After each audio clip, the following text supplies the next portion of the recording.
To let this beautiful Japan keep growing, to be released from the wicked hands of the Americans and British, and to build a free Asia was our goal. Nothing has changed.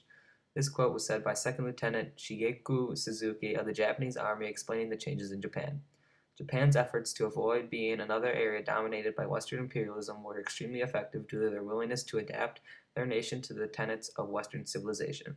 Before worldwide imperialism was in full force, Japan was relatively secluded and lacked modernity compared to the Western nations of the time period, especially in terms of trading, technology, military, and political theory.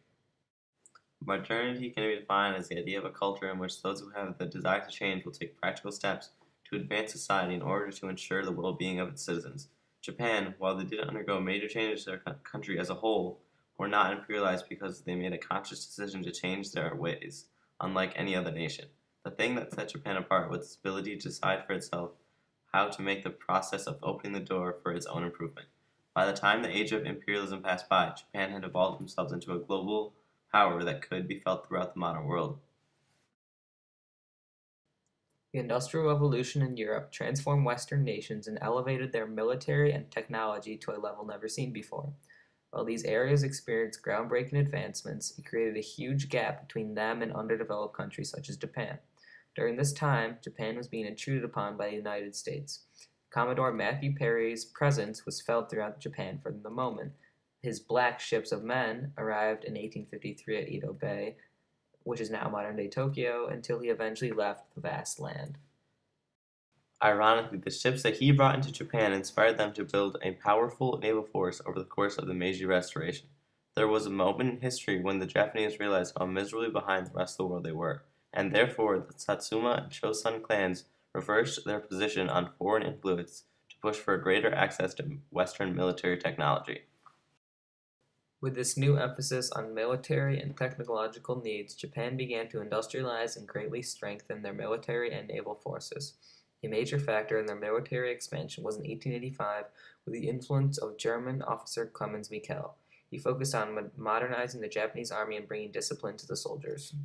As Japan increased its military might, they then sought to exert their power on other nations, especially Korea and China.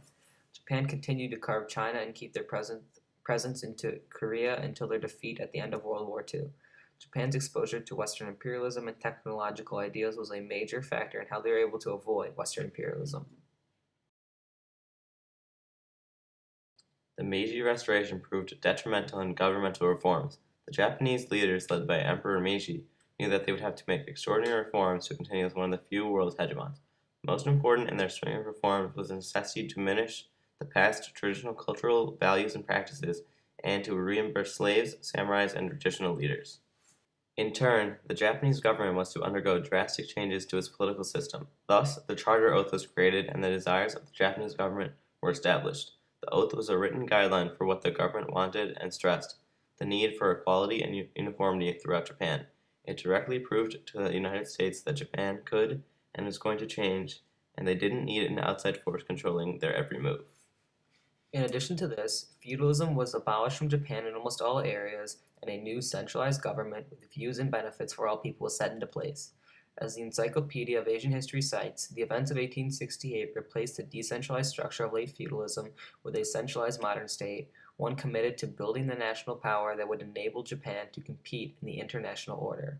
Japan's new government was one of the most important factors, if not the most important, to separate Japan from the U.S. They were able to prove their independence to the U.S., which in turn made the U.S. not so engaged in the affairs of Japan. The process of Japan militarizing themselves to avoid being taken over led to an invaluable opportunity to become an active participant in global exchanges for the first time in their history. Japan had little to no leeway when discussing about if they should reform to the ways the U.S. wanted them to. However, Japan has clearly shown that you do not have to embrace Western culture in order to modernize your economy and prosper. The Treaty of Kawagawa allowed two ports to be opened for global trading, but mostly for the United States and Japan's trading. While Japan started with only trading with the United States, in the following years, the United States seemed to be chipping away at Japan's traditional side until 1868, when the Meiji Restoration disrupted the United States' desire for worldwide trading.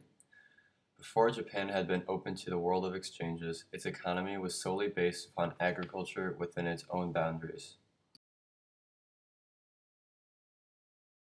Japan was able to go against the norm when they took on the United States in a war against reform. They did the one thing that the US had wanted them to do from the beginning. They changed. They remodeled their entire social, political, and economic structure and were no longer ruled by traditional rulers or customs that plagued their country for so many decades. These changes brought forth revolutionary-like benefits and allowed Japan to be one of the biggest hegemon leaders at the time.